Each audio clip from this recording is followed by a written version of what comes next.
Alex Collins stared at his coffee cup, watching the foam slowly dissolve into nothingness, much like his enthusiasm for this entire evening. The artisanal cafe buzzed with Portland's typical creative energy, local art, adorned exposed brick walls while indie music played softly overhead. Rain tapped gently against the windows, creating that quintessential Pacific Northwest ambiance that tourists photographed but locals simply lived with. He had agreed to this blind date only because his best friend Josh had practically begged him, insisting that Michael was different, that he was kind, that he had a beautiful soul. Just one date, Josh had pleaded over lunch last week. If it's terrible, I'll never set you up again. I promise I'll even do your tax paperwork for your freelance clients. Coming from an accountant like Josh, that was no small offer. But sitting across from him now in this dimly lit corner, Alex felt nothing but the familiar weight of disappointment settling over his shoulders like a heavy coat he couldn't shrug off. It wasn't that Michael was unkind or unpleasant, quite the opposite. Actually, he was polite, well-spoken, and had warm brown eyes that crinkled at the corners when he smiled. His navy blue sweater complemented his dark curls, and there was something gentle about the way he held his mug with both hands, as if savoring not just the drink, but the moment. But Alex had built walls so high around his heart that even the gentlest soul couldn't scale them. 3 years had passed since Ryan had walked away, stealing not just Alex's heart, but his career-defining design portfolio, leaving him standing alone in the apartment they were supposed to share forever. The betrayal had cost Alex his dream job at a prestigious design agency and left him struggling to rebuild his reputation one small client at a time. Since then, he had promised himself he would never be that vulnerable again. Michael was talking about his work as an elementary school teacher, his voice warm and animated as he described his students' latest art project. "We're creating a mural about community heroes," he explained, his hands moving expressively. "It's fascinating to see who children consider heroes.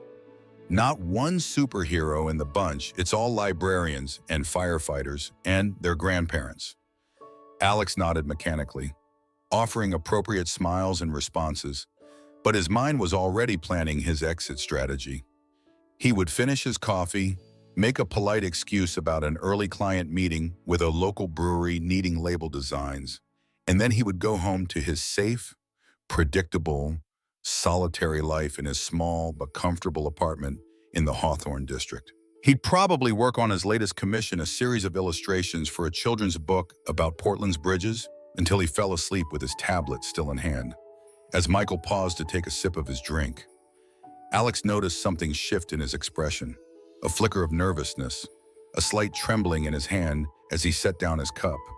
The confidence that had colored his descriptions of classroom activities faded, replaced by something more vulnerable. He cleared his throat softly and said something that caught Alex completely off guard, something that would change the trajectory of what Alex had assumed would be just another forgettable evening.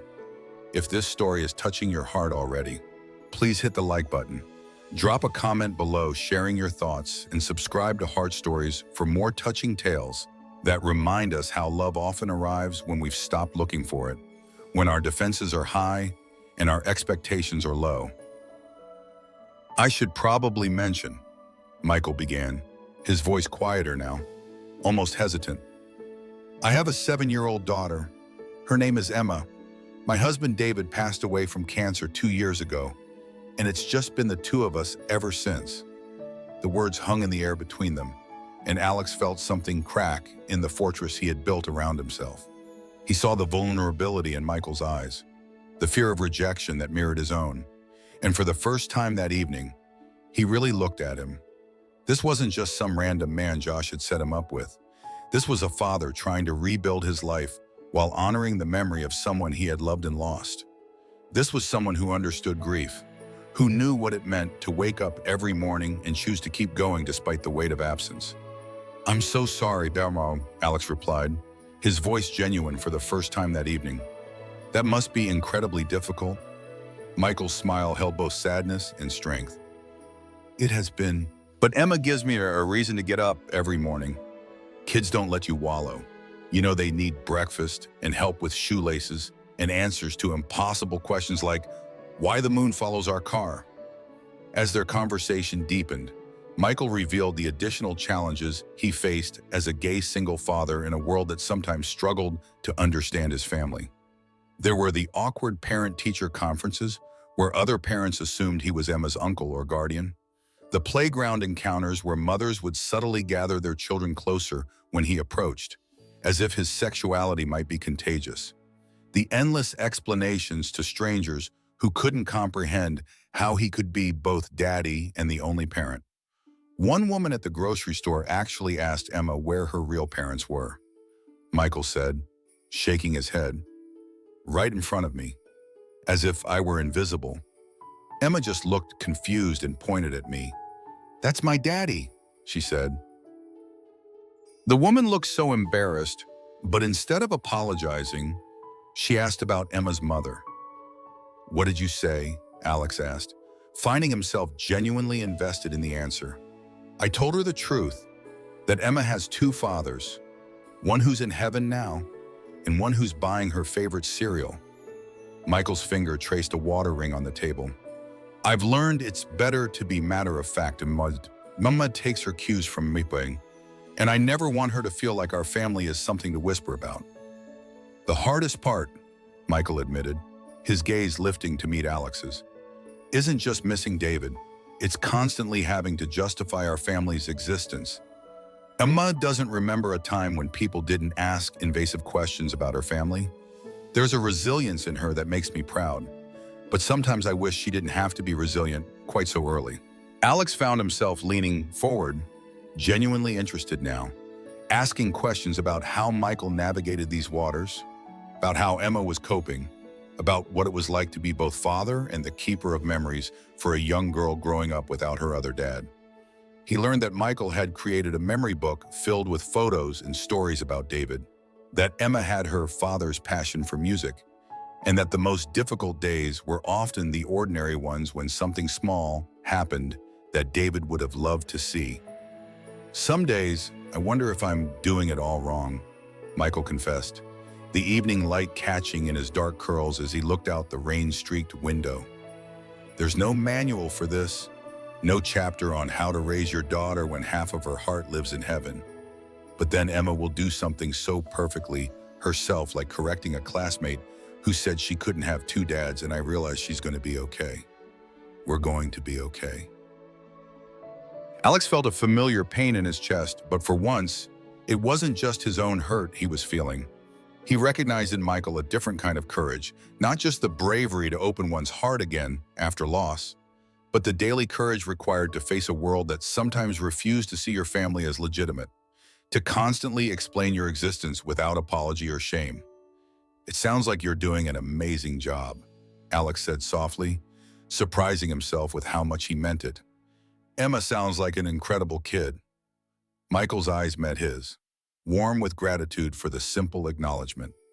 "Some days are better than others," he admitted, "but we're finding our way." He paused, then added with a small smile, "I didn't mean to turn this into a heavy conversation. Josh didn't mention I come with all this baggage." "It's not baggage," Alex found himself saying. "It's life, real life." Michael's entire demeanor transformed as he spoke more about his daughter. His face lit up with a love so pure and profound that Alex felt his carefully constructed emotional barriers beginning to crack, drip by painful drip. Michael pulled out his phone, showing Alex pictures of Emma proudly displaying her extensive dinosaur collection, each prehistoric creature meticulously arranged by geological era according to a chart she'd made herself. "She corrects my pronunciation of Pachycephalosaurus at least twice a week." Michael laughed, the sound rich and genuine. "And she's recently started piano lessons. Her teacher says she has a natural ear for music. David would have been so proud he was the musical one in our relationship. He played in a jazz quartet on weekends, taught piano lessons after school." As Michael scrolled through the photos, Alex caught glimpses of a bright-eyed child with her father's dark curls and an infectious smile that radiated from the screen. In one photo, Emma stood beside a homemade volcano, her small hands covered in papier-mâché and paint, her expression triumphant. In another, she sat at a piano, her face a study in concentration, small fingers poised above the keys. "She's beautiful," Alex said honestly. "She looks like she has your spirit." "And David's stubbornness," Michael added with fond exasperation. "Once she decides something, there's no changing her mind. Last month she decided our backyard needed more biodiversity, so she planted wildflower seeds everywhere, including in my herb garden. Now I have calendula growing with my basil."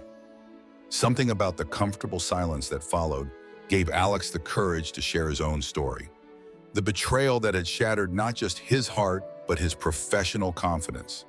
How Ryan had stolen his design portfolio, years of work, and presented it as his own to secure a prestigious position at Meridian Design that should have been Alex's. How he'd been left with nothing but empty promises and a legal battle he couldn't afford to fight. How he'd had to start over from scratch, rebuilding his portfolio while working retail to pay the bills. "I lost more than a relationship," Alex admitted, his voice low as he stared into his now cold coffee. "I lost my chance at the career I'd been working toward my whole life. And the worst part was that everyone in Portland's design community knew. The pity was almost harder than the betrayal. People would see me and their voices would drop to this sympathetic whisper." He imitated the tone, "How are you holding up?" as if I were terminally ill instead of just professionally humiliated. Michael didn't offer empty platitudes or quick fixes. He didn't say things would get better, or that Alex would find someone trustworthy eventually. Instead, he listened with the attentiveness of someone who understood that some pain doesn't need solutions, it just needs to be witnessed. His eyes, warm and steady, never left Alex's face, creating a space where vulnerability felt less like weakness and more like courage.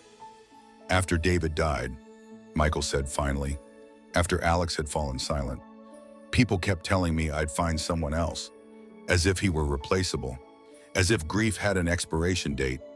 A woman at church actually told me that God had taken David to make room for someone better suited to me." He shook his head, still incredulous. "Sometimes what hurts most is other people's inability to just sit with your pain without trying to rush you through it or assign some greater meaning to it." Their eyes met across the table, and Alex felt a strange sense of recognition. They had experienced entirely different losses, yet somehow arrived at the same emotional shore, that place where the well-intentioned platitudes of others felt more isolating than the grief itself. There was something profoundly comforting about being understood without having to explain. The evening stretched longer than Alex had planned, and he found himself laughing genuinely.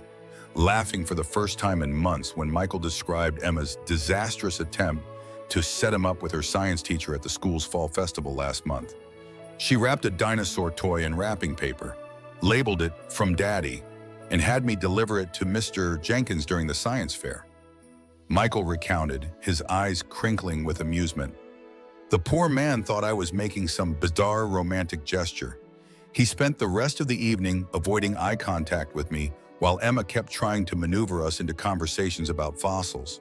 She was so disappointed when nothing came of it." "Ambitious matchmaker," Alex commented, smiling. "She worries about me being lonely," Michael admitted, his expression softening. "She doesn't quite understand that it's possible to be alone without being lonely, though I suppose sometimes the line blurs." When Michael suggested they continue their conversation over dinner at his place, mentioning that his sister Katie was currently watching Emma and wouldn't mind staying a bit longer, Alex surprised himself by agreeing. The thought of ending their conversation felt strangely disappointing, as if a book had been closed before he had reached the most important chapter. The drive to Michael's house wound through Portland's charming neighborhoods, the streets lined with lush greenery despite the early autumn chill. The rain had softened to a gentle mist that caught the glow of streetlights. They filled the car with comfortable conversation and shared music tastes, discovering a mutual appreciation for indie folk and classic jazz that had them trading song recommendations and concert stories.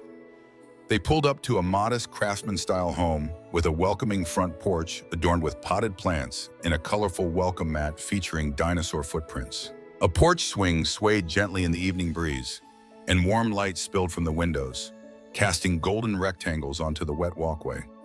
Emma's design choice. Bum. Michael explained with a fond smile as he unlocked the front door, nodding toward the dinosaur mat. Last year it was space-themed. The year before that, frogs. I never know what's coming next. Inside, the home revealed itself as a space where creativity flourished alongside love.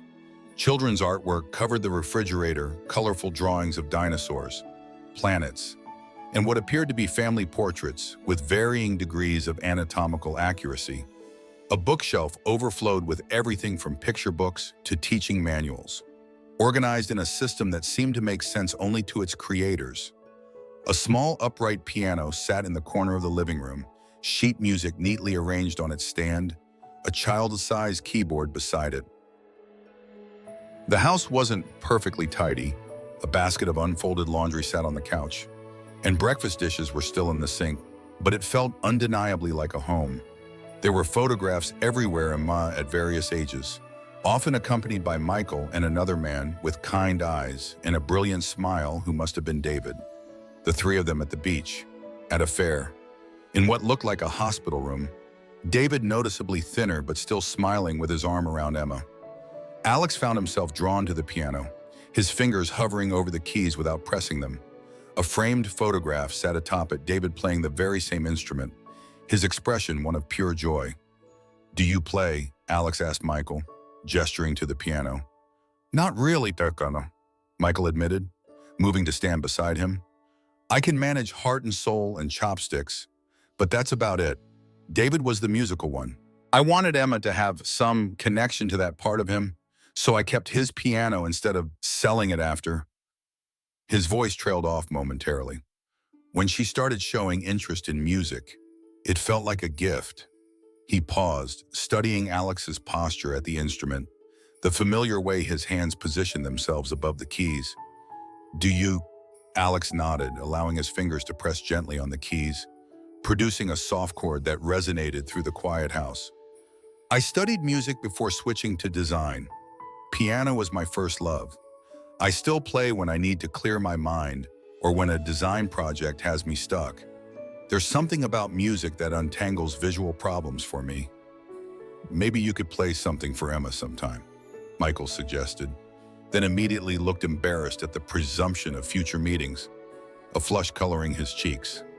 "I mean, if you wanted to, of course. No pressure." The moment of awkwardness dissolved as they moved to the kitchen and began preparing a simple dinner together. Michael pulled ingredients from the refrigerator: pasta, vegetables, a container of homemade sauce, while Alex offered to help chop.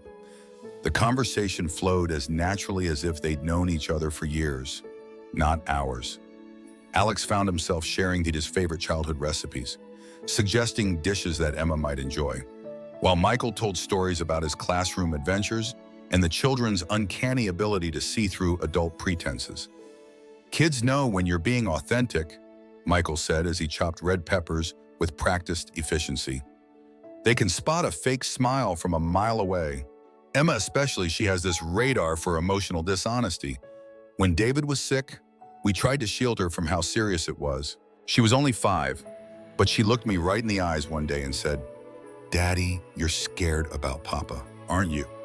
Completely cut through all my careful pretending." Alex was about to respond when they heard the front door open. A child's voice called out a greeting.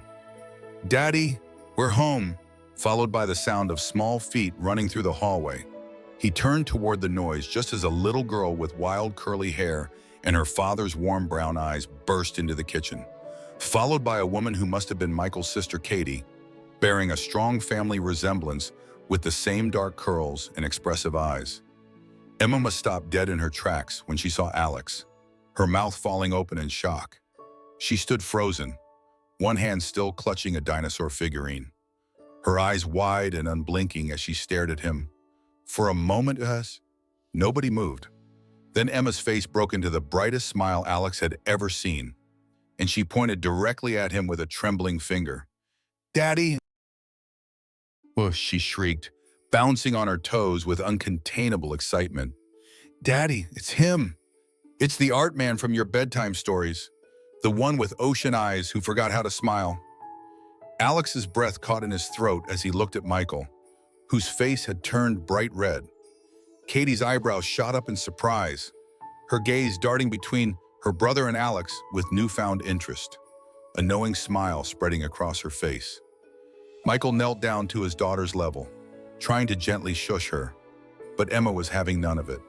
Her excitement radiated through the kitchen like sunshine breaking through clouds after a storm, and Alex found himself rooted to the spot, unable to move or speak as the little girl continued her enthusiastic revelation. "You told me every night that you were waiting for someone special," Emma continued, her voice filled with childlike wonder and absolute certainty. "Someone who knew about being sad but still made beautiful things. You said he would have eyes like the ocean, but they were waiting for the right moment to sparkle again." She turned to Alex, studying him with disarming directness. "Your eyes are just like Daddy said. They're blue-green like the pictures of the ocean in my science book." Tears were streaming down Alex's face now, and he couldn't have stopped them if he tried. Each word from Emma's mouth unraveled another layer of the protective shell he'd built around his heart. Michael stood slowly, his own eyes glistening with emotion, and looked at Alex with an expression of such tender hope that it shattered the last remaining wall around his heart. "Emma, honey," Michael began, his voice soft with embarrassment. "Mr. Alex is he's the one in your stories," Emma insisted, with the unshakable conviction of a child who knows she's right. "You said when you met him, you'd know because he'd understand about the hard days but still believe in beautiful things." Alex realized with startling clarity what had been happening all these months. Michael had been telling his daughter stories about him, not him specifically perhaps, but about someone exactly like him. He had been teaching his daughter that broken hearts could heal, that people carrying grief could find joy again, that love was worth the risk even after devastating loss. He had been keeping hope alive not just for Emma, but for himself as well, spinning bedtime tales about a future that might still hold magic. Katie cleared her throat, breaking the charged silence. "I think I forgot something in the car," she said, making no move toward the door, her eyes bright with unshed tears of happiness. "Something important. That might take a while to find." Michael gave his sister a grateful look as she backed out of the kitchen, leaving the three of them alone. Emma stepped closer to Alex, looking up at him with an expression of complete trust that made his heart constrict. "Papa used to play the piano for me when I was sad," she said matter-of-factly. "Daddy said you play piano too. Is that true?" Alex nodded, finding his voice at last. "I do play," he said softly. "Would you like to hear something?" Emma nodded enthusiastically, then grabbed his hand with the fierce confidence that only children possess. "Will you stay for dinner too?" she asked, looking up at him with such genuine hope that saying no was impossible.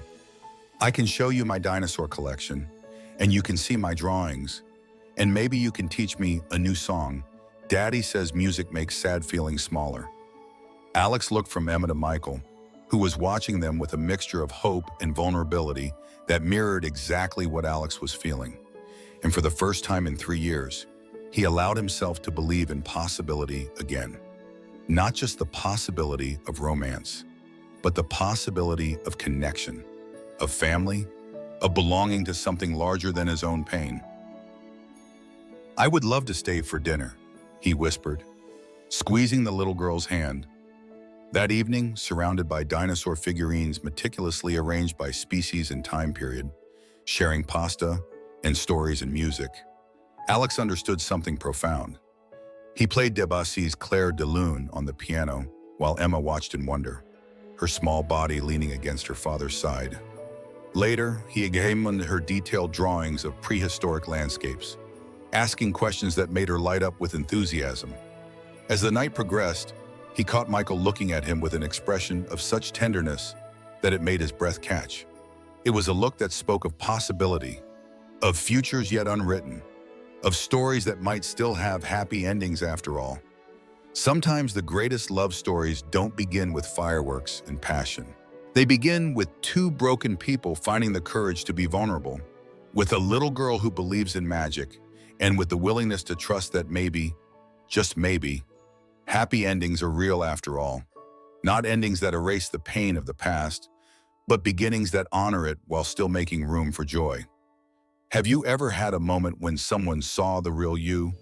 Not the walls you built or the mask you wore, but the person underneath all that protection? Share your story in the comments below. And remember, healing doesn't happen on our timeline, and love often arrives in the most unexpected moments. Stay open to the possibilities, even when your heart feels heavy. Subscribe to Heart Stories for more tales that remind us of our shared humanity and the beauty of second chances. Because every broken heart has the capacity to love again, sometimes even more deeply than before.